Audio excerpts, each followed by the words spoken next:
네, 반갑습니다. 10월 6일 수요일 장중 시황입니다. 자, 시장이 다시 하락으로 반전이 됐습니다. 아침에는 상승 추세로 시작을 했는데, 자, 시간이 지나면서 하락세로 전환이 됐죠. 근데 낙폭 자체가 제법 큽니다. 1% 상승했다가 2% 하락하는 모습이기 때문에 상당히 낙폭이 크고요. 변동성이 굉장히 큽니다. 자, 일단은 주식격은 이런 말이 있습니다. 변동성이 커지는 시점이 변곡점이다라는 얘기가 있는데, 그만큼 이제 매수와 매도가 활발하게 진행된다는 얘기가 되겠죠. 그래서 그런 부분들 차트 보면서 조금 알아보도록 하겠고요. 수급은 일단은 특별하게 이제 무리가 되지 않는 수준입니다. 일단 연기금이 매수가 들어가는 모습이 확인이 되고 있고요. 금융투자나 외국인들이 매도하고 있습니다만 규모가 크지 않기 때문에 큰 부담은 없는 상태입니다.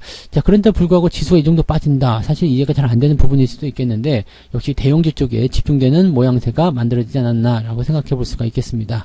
자, 그래서 아직까지는 바닥 확인을 해야 될 필요성이 있기 때문에 매수를 서두르실 필요가 없겠다. 그냥 일단은 조금 더 관망하면서 버텨보는 전략들이 더 유효하겠다라고 판단되는 부분이라서 그 내용들 참고를 좀 해주시면 되겠습니다. 아침에 상승할 때 바로 따라 들어가면 좋지 않죠? 항상 연속 상승에 대한 부분들을 확인하고 들어가셔야 되기 때문에 매수를 절대 서두르시면 안 되겠습니다. 차트를 한번 보도록 하죠. 종합주가지수가 2935포인트까지 떨어집니다. 지금 더 계속 떨어지게 되면 이제 문제가 좀 커지게 되겠죠. 근데 지금 내려가면 내려갈수록 뭐가 커지냐면 위쪽으로 이격도가 커집니다. 이렇게 되면 뭐 기술적 반등이라도 어떻게든 만들어야 되는 입장이죠. 문제는 이제 이격도가 굉장히 커졌을 경우에 반등이 세게 나오지 않는다라면 이제 상승에 대한 부분보다도 하락 추세로 전환될 가능성이 굉장히 높습니다. 지금 일단 과매도로 들어가 있는 상태이기 때문에 반등은 뭐 오늘 내일이든 조만간 나올 거예요. 조만간 반등이 나오게 될 텐데, 저 반등의 포인트가 세게 올라갈 것이냐 아니면은 그냥 살짝 올라서 마무리될 것이냐, 그 부분이죠. 즉 살짝 올라서 마무리된다, 즉 3100포인트라든지 이 정도까지 반등하다가 그냥 끝나버린다라고 된다라면 추세가 하향 추세로 전환될 가능성이 굉장히 높습니다. 그래서 일단 지금 현재 시점에서 뭐 추세가 하향으로 바뀐다든지 뭐 하락 추세로 바뀐다든지 그런 식의 포인트는 생각하실 필요 없겠고요. 저점을 어떻게 잡아내느냐, 그 부분, 그 다음에 반등이 어떻게 나오느냐, 그 부분이 이제 가장 중요한 포인트가 되겠습니다. 지금은 일단 반등을 앞두고 있는 시점이기 때문에 매도를 하시기는 조금 아쉬울 부분이 있을 것 같아요. 그래서 일단은 종목의 변동성이 좀 커졌다고 하더라도 들고서 버티시는 전략들을 권장해 드리고요.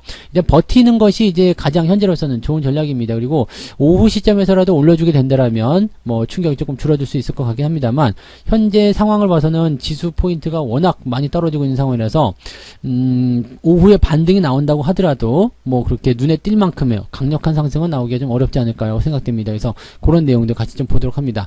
자, 분봉상에서 보게 되시면은요, 아침에 상승했다가 10시 넘어서면서 바로 떨어진 모습인데요, 이게 아침에 10시까지만 하더라도 0.9%, 1% 넘게 상승했었던 모습이었거든요. 근데 지금 2.3%이기 때문에 위쪽부터 아래쪽까지 친다면은 거의 지금 2.5% 정도 변동성이 나온 겁니다. 그러니까 상당히 많은 변동성이 나타나게 된 거고요.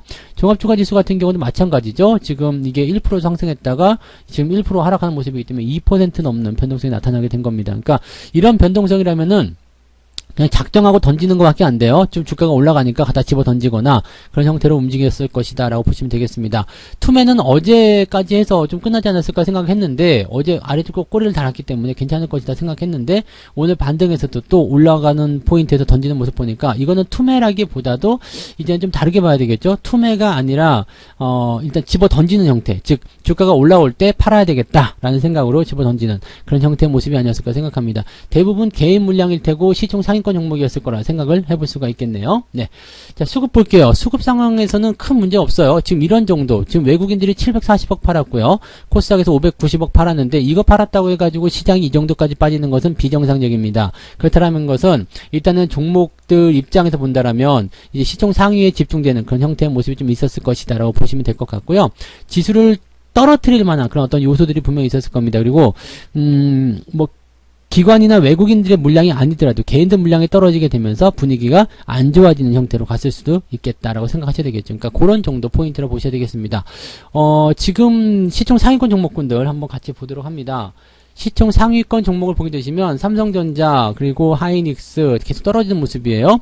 뭐 일각에서 이제 삼성전자가 6만 전자 간다 뭐 그런 얘기도 나오던데 그쯤 가게 되면은 이제 상당한 충격이 있겠죠. 지금 10만 원대에 사신 분들 같은 경우 9만 원대 후반이죠.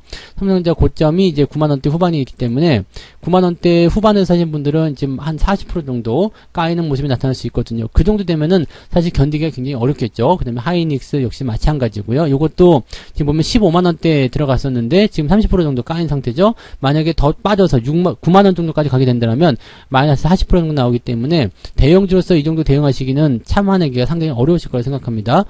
자, 그런 부분들 그리고 셀트리온 또 빠지고 있고요. 그 다음에 삼성바이오로직스 이런 것들 빠지고 있습니다. 카카오나 이런 것들이 조금 올라가고 있는데 얘들은 지금 올라가도 티도 안 나는 상황이라는 것만 참고하시면 되겠고 거의 대부분 하락하고 있다라고 보셔야 되겠죠.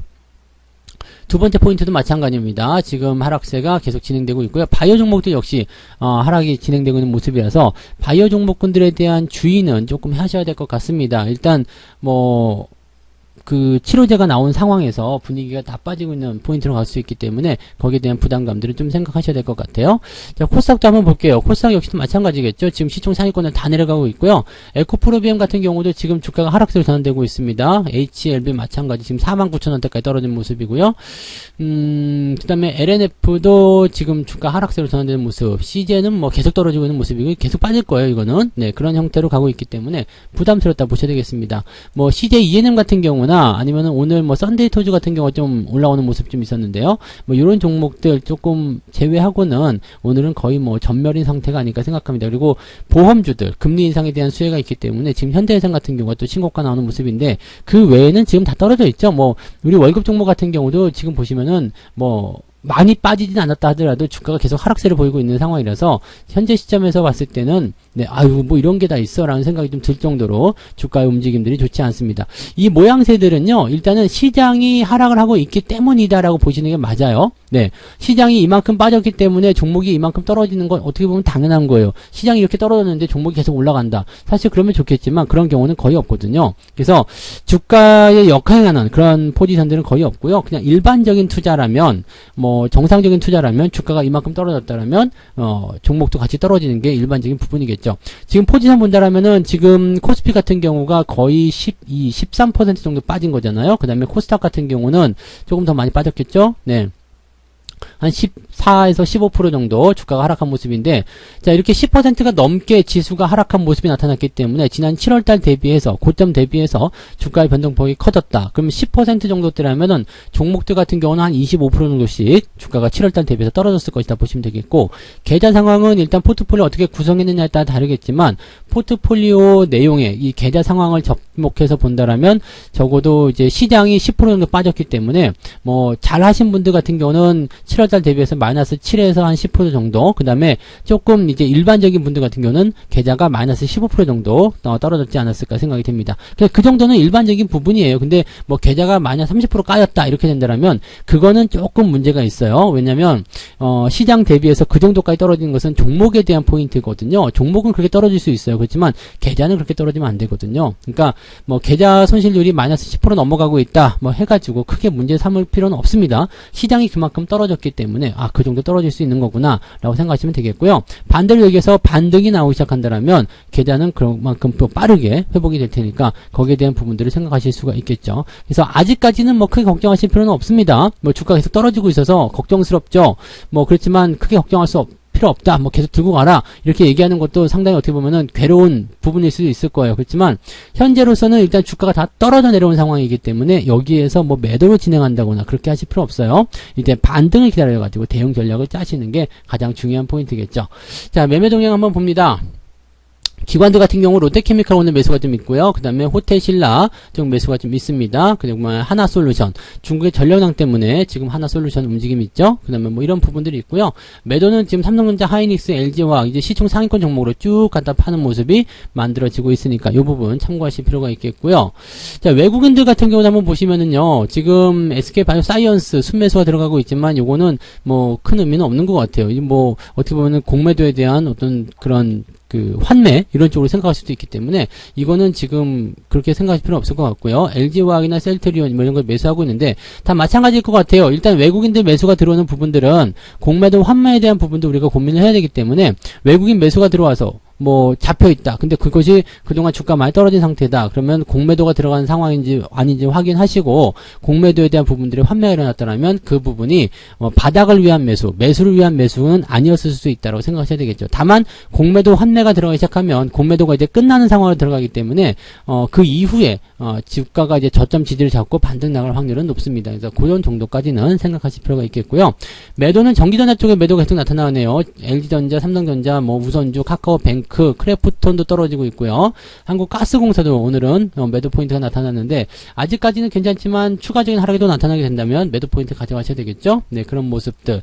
효성첨단소재 매도 들어가고 있고요. 대주전자재료도 지금 올라가고 있는데 오늘 포지션이 좀 바뀌는 모습입니다. 근데 뭐 이렇게 올라가서 추세를 만드는 것들은 그냥 아직까지는 괜찮다 보시면 되겠죠.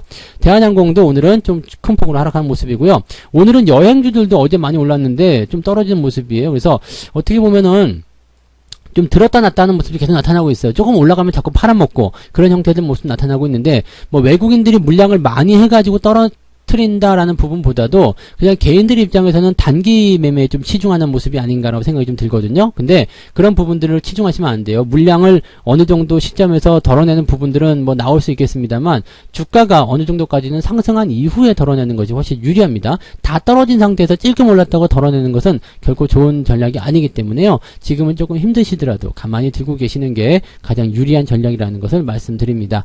자, 힘든 구간입니다. 근데 바닥은 멀지 않았고요. 반등도 멀지 않았습니다. 조금만 더 기다리면 될 것 같은데 여기서 멈추기는 조금 아쉽겠죠. 그래서 조금씩 더 힘내보시기 바라고요. 잘 되실 거예요. 자, 주가가 이제 이만큼까지 떨어졌으면 뭐 주가가 계속해서 떨어질 만한 그런 포인트는 이제 없잖아요. 그래서 과매도 들어가게 됐으면 일단 반등이 가까이에 있다는 거 그거 생각하시면서 보시면 되고요. 어쩌면 오후에라도 바로 반등 치고 올라갈 수도 있겠죠. 수급에 달려 있겠습니다만 지금 연기금들 매수에 들어오는 부분하고 그 다음에 외국인의 수급이 줄어드는 부분들을 체크하게 되시면 아마도 오후에라도 반등 포인트를 보실 수 있으리라 생각합니다. 뭐 이 정도 빠졌으면 이제 올릴 때 되지 않았냐 이렇게 생각이 들 수도 있기 때문에 뭐 저점에서 이제 대기 중인 자금들이 들어올 수도 있겠고요. 그래서 그런 쪽으로 접근하시면 좋을 것 같습니다. 조금씩만 더 참아보시죠. 네, 조금씩 더 참아보시고 오후에 상황들 보시면서 또 대응하시면 되겠습니다. 저는 마감 시황 때 이제 또 다시 오겠습니다. 오후에도 꼭 여러분들 잘 지켜내시고 이겨내시기 바랍니다. 자, 장중시황 여기서 마치게요. 고맙습니다.